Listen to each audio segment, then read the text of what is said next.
Hola, yo soy Stephanie Sainz, soy estudiante de Derecho y hoy les vengo a exponer en este video lo que son contratos aleatorios y contratos de garantía.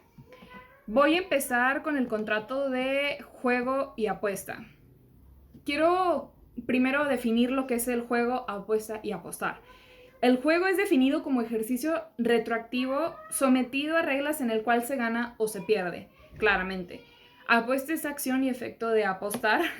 Y apostar, pactar entre sí los que disputan que aquel estuviera equivocado para dar la cantidad de dinero que se determine. Como normalmente, como más comúnmente lo vemos, es como en casos deportivos. Y visto como un contrato, puede definirse como el acuerdo de voluntades que obliga a las partes que una de ellas deba cumplir determinada prestación dependiente del resultado de una partida, una contienda o de un suceso determinado. Como les digo, los más comunes que yo llego como a percibir son los casos deportivos, ¿no? Uno de los juegos permitidos, o sea, que están ahora sí que lícitos, en el artículo 2 de la Ley Federal de Juegos Sorteos define que solo podrán permitirse lo que es el juego de ajedrez, damas chinas, otros semejantes, el dominó, dados, boliche, billar, todo lo que sea en forma de pelota, ahora sí que en todas sus formas, carreras de personas, de vehículos, animales y en general pues toda clase de deporte. Y los juegos prohibidos son considerados prohibidos los de azar, suerte o émbite y no tienen validez aunque se le dé forma de otro acto jurídico. Los requisitos de existencia y validez son los mismos básicos para todo contrato. Es de especial importancia la licitud del objeto, que es ahorita como yo les pienso mencionar. Este contrato consiste en algo incierto, o sea, garantía ya sea como de ganancia o de pérdida, ahora sí que como se los mencioné al inicio, aquel donde dos partes prometen una prestación incierta de casos o circunstancias aleatorias, ya que normalmente, o más bien la mayoría, si no es que todos, dependen del azar. Entonces aquí estamos hablando de cosas inciertas, que no sabemos cuál vaya a ser el resultado. Es bilateral, ya que expresa la voluntad de dos o más partes, es principal porque existe sin dependencia de algún otro, y es incierta la ganancia y el resultado, ya que depende del tipo de juego o de apuesta. Es oneroso, ya que se estipulan gravámenes recíprocos, y algo muy importante que quiero resaltar y recalcar aquí es la diferencia entre juego y apuesta. La diferencia entre juego y apuesta es sencilla. El juego son cuando las partes asumen un rol activo, o sea, que las dos partes son activas. Un ejemplo muy claro es si yo llego con una amiga y le digo, te apuesto a que yo puedo correr 100 metros más rápido que tú. Y que ella me diga, ¿sabes qué? Yo igual, te apuesto a que yo los puedo correr más rápido que tú. Aquí, ¿de qué estamos hablando? Que el resultado, vaya, depende de las dos personas. O sea, estamos hablando de que depende tanto de mí como de mi amiga el resultado de nuestro juego. Entonces, aquí obviamente estamos apostando las dos y estamos esperando ahora sí que nuestros hechos, nuestras acciones den el resultado de lo que estemos ahora sí que jugando o apostando. Y en el caso de la apuesta, hablamos de hechos que dependen de terceros. Entonces, aquí un ejemplo es si yo llego igual con una amiga y le digo, te apuesto que mañana gana el Clásico Nacional, las Chivas. Y ella me dice, ¿sabes qué? Yo igual, pero al contrario, yo te apuesto que mañana gana el América. Entonces aquí ya estamos hablando que el hecho o el resultado depende de las acciones de terceros. Entonces esa es la diferencia muy sencilla de la apuesta y el juego. La apuesta depende de la acción o de los hechos de los terceros, y el juego depende del rol activo de las dos partes, ahora sí, de las dos personas. Otro contrato de aleatorio, iba a decir garantía, pero es aleatorio, es el contrato de renta vitalicia. Es el contrato mediante el cual el deudor se obliga a pagar periódicamente una pensión durante la vida de una o más personas determinadas, a cambio de la entrega de la propiedad de una cantidad de dinero o de un bien mueble o inmueble. Para que quede un poco más claro, lo entendí un poco mejor con mis palabras. Prácticamente es una modalidad de un seguro de vida que consiste en que una persona entrega una cantidad de dinero y empieza a recibir mensualidades o pagos periódicos que va a poder tener hasta su fallecimiento. Normalmente este contrato se utiliza más como para gente mayor, o sea, de edad avanzada, pero yo lo quise ver un poco diferente. Igual también tengo ejemplos de la circunstancia de una persona adulta, pero también puede ser, a lo que yo vi, a mi percepción, cuando un padre tiene un hijo que tiene algún tipo de incapacidad y que quiere dejarle el futuro de alguna manera pues asegurada, que su hijo no, en un futuro no pueda valerse por sí mismo. Entonces yo creo que esta sería una muy buena opción para esa persona que tenga algún hijo con alguna incapacidad o que no pueda valerse por sí mismo. En cambio, yo también encontré un ejemplo de una persona, de unas personas de edad avanzada, que es un ejemplo, es Juan y Antonia, son dos personas de edad avanzada que se mantienen de las rentas que produce un edificio. Por su edad les es difícil administrarlo y por ello convienen con un sobrino al que se le transmite la propiedad de este inmueble para que se encargue de la transmisión a cambio de que mientras ellos vivan, el sobrino les dé mensualmente el importe de 5 salarios mínimos a cada uno. Yo creo que este ejemplo está muy sencillo, y si no también otro ejemplo puede ser producto que al momento de llegar a tu jubilación puedes contratarlo y garantizándote que el dinero que acumulaste se te entrega una cantidad mensualmente hasta el momento de tu fallecimiento. O sea, creo que todos los ejemplos son muy parecidos y son muy sencillos de entender. Ok. Los elementos del contrato de la renta vitalicia son contratos aleatorios, aunque también traslativo de dominio, hablando de propiedades, obviamente, personales, deudor, beneficiario, vivos en el momento de la celebración del contrato. Esto es obviamente fundamental. Y el objeto es pago de una pensión periódica, que es como les estoy mencionando, que obviamente te llegan mensualidades de tu mismo dinero, se prolonga durante la vida de una o varias personas, como el ejemplo que les di del sobrino de Juan y Antonieta, y transmisión de dinero o bien, que es como les mencioné, ya sea casa, ya sea dinero, ya sea propiedad, en este caso, entonces dependiendo de la situación.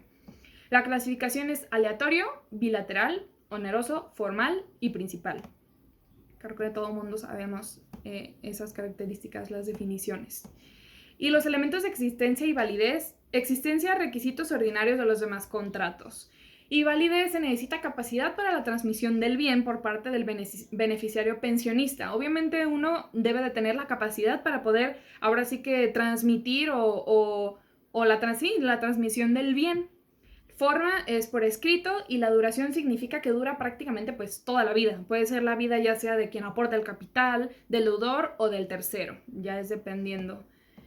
Y pasando al contrato de fianza, creo que este fue el contrato un poco más extenso, que me tocó un poco, no difícil porque también es sencillo, pero es un poco más extenso que los demás. Contrato por medio del cual una persona llamada fiador se obliga a pagar o a cumplir por un tercero deudor en caso de que éste no lo haga. Se trata de la participación de un tercero en el cumplimiento de una obligación que han contraído las dos partes. Yo lo entendí que prácticamente son las mismas palabras, que es un contrato por el cual una persona llamada fiador compromete a pagar una obligación a un acreedor en caso de que el deudor no lo haga. ¿Para qué? Pues simplemente para garantizar el pago de la obligación por parte del deudor y dar más confianza al acreedor a la hora de realizar obviamente el cobro.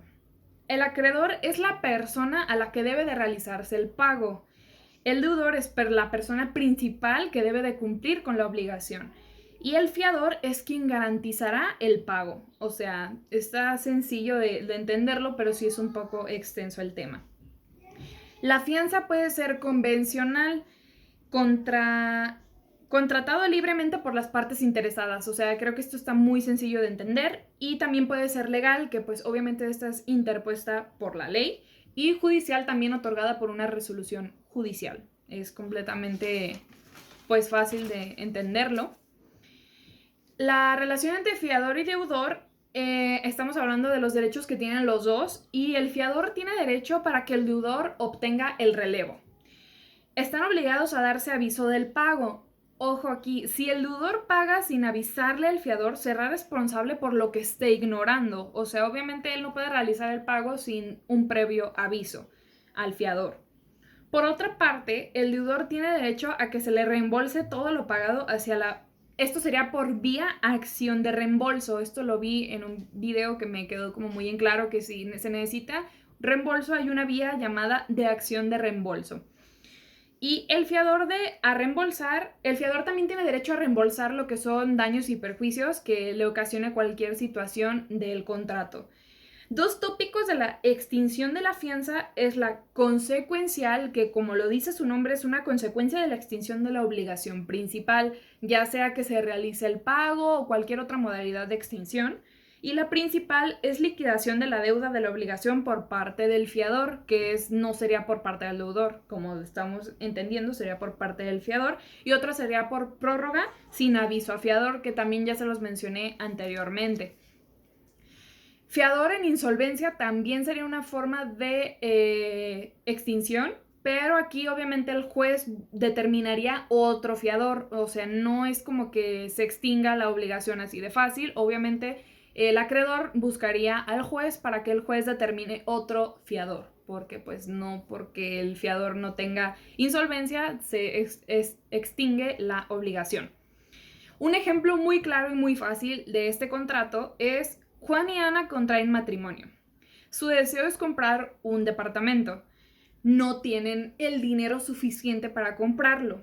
Le pide a un amigo la parte del dinero que le falta. El amigo obviamente acepta, pero con una condición.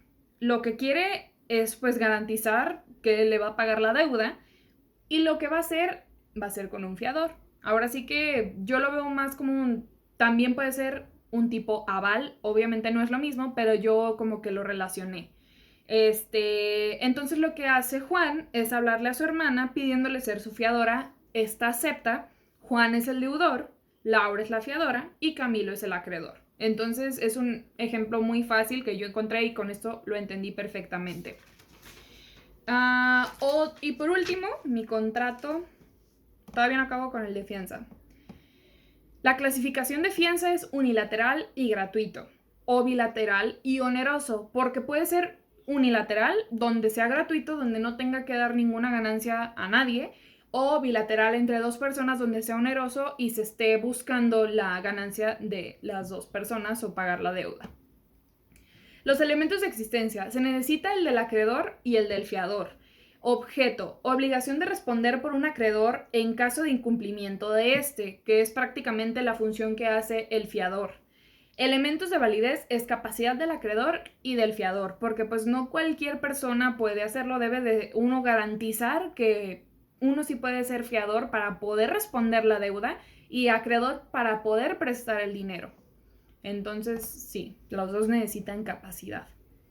Y la extinción de la fianza, ya se los mencioné, pero yo aquí lo tengo un poco más resumido, que es simultáneamente la obligación del deudor, liberación a un fiador, por el acreedor beneficia a todos, por prórroga, como ya les mencioné, y por confusión. Por último, mi último contrato, que estos son ya contratos de garantía, lo que son fianza y prenda, ya olvidé mencionárselos al inicio.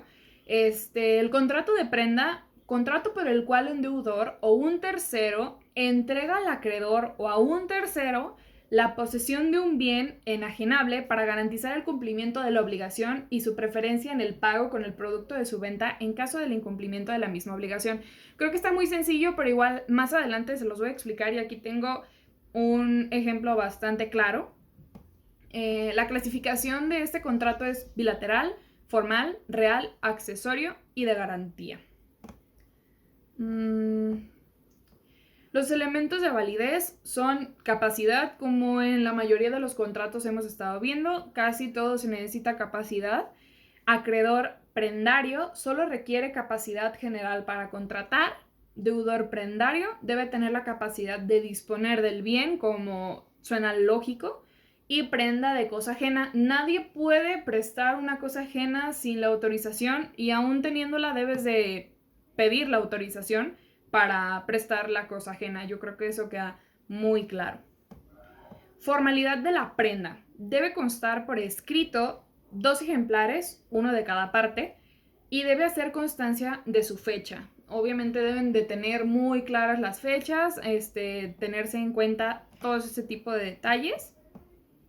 Derechos y obligaciones de las partes. Los derechos del acreedor es ser pagado de su deuda con el precio de la cosa empeñada, recobrar la prenda de cualquier de tentador y ser indemnizado de los gastos necesarios y útiles que hiciere para conservar la cosa empeñada, ya sea que necesite algún tipo de mantenimiento la cosa que tenga empeñada o simplemente si se llegan a un acuerdo de que no sea necesario. Derechos del deudor prendario. Exigir que la cosa se deposite si el acreedor abusa de ella, eso claro está. No por tener tú en tus manos la posesión del bien, tienes derecho a abusar de ella. Entonces aquí el deudor prendario tendría completamente el derecho de pedir que se deposite la cosa si el acreedor está haciendo, ahora sí que se está aprovechando de la cosa. Puede también exigir una fianza de que la regresara en el estado en el que la recibió. Esto prácticamente es súper sencillo. Puede tener el derecho de pedir que se le regrese la cosa tal y como la entregó. Se presume que hay abuso cuando usa de ella sin estar autorizado, que es prácticamente lo que les estaba explicando con lo de las cosas ajenas. Y prácticamente pues el usufructo no tendría que haber abuso si no se tiene la autorización. Y la extinción, la prenda se extingue al extinguirse la obligación principal, pago u otro modo de extinción, que es prácticamente lo que vimos también. En la fianza se extingue simplemente con el pago u otro modo de extinción. La prenda puede acabar aunque no termine la obligación garantizada, en casos como los siguientes: renuncia del acreedor prendario, pérdida de la posesión imputable al acreedor prendario y destrucción o pérdida total del bien prendario. Y un ejemplo súper sencillo que yo encontré y así lo entendí súper bien de este contrato sería un ejemplo. Pablo tiene un negocio. Ese negocio obviamente tiene sus épocas buenas y sus épocas malas, pero ese negocio le dio su carrito, gracias a ese negocio junto y se pudo comprar su carro. Él tiene que encargar mercancía, obviamente, para estar surtiendo y tener bien su negocio. Y le está por llegar la mercancía, pero los proveedores le piden que pague, obviamente, al momento de entregarle la mercancía, le liquide la mercancía que le están por entregar. Y él no tiene el dinero para pagarla en ese momento. Entonces, no puede pedir préstamos al banco, cualquier situación de la que no pueda abstraer dinero. Lo que hace es consultar a su abogada y su abogada le recomienda un contrato de prenda que consiste en que el deudor entrega la posesión de un bien mueble al acreedor y le da facultad de retener el objeto hasta el pago para garantizar el crédito, y si no cumple, el objeto será tomado como pago. Es muy sencillo, ya que si realmente no paga, en este caso Pablo, se tomará el carro como pago. Si en este caso Pablo no paga, como les digo, se tomará el carro como pago, y él, para que puedan prestarle, para garantizar el pago, él va a dar su carro. Entonces le va a pedir prestado a una persona durante el tiempo que acuerden, y él como garantía le va a dar su carro. Si él no le llega a pagar, le quitará el carro y simplemente eso será como su pago. Es súper sencillo, yo lo entendí muy bien, a lo mejor no lo puedo explicar muy bien. Pero ya para finalizar mi exposición, yo como conclusión, primeramente de los contratos aleatorios, yo pienso que también depende mucho de la habilidad o la destreza que tenga la persona, ya sea en el juego o en la apuesta, porque también puede ser habilidad física o mental, no solamente hablando de azar. Y de los contratos de garantía, yo pienso que... Esperen. A mi punto de vista, yo pienso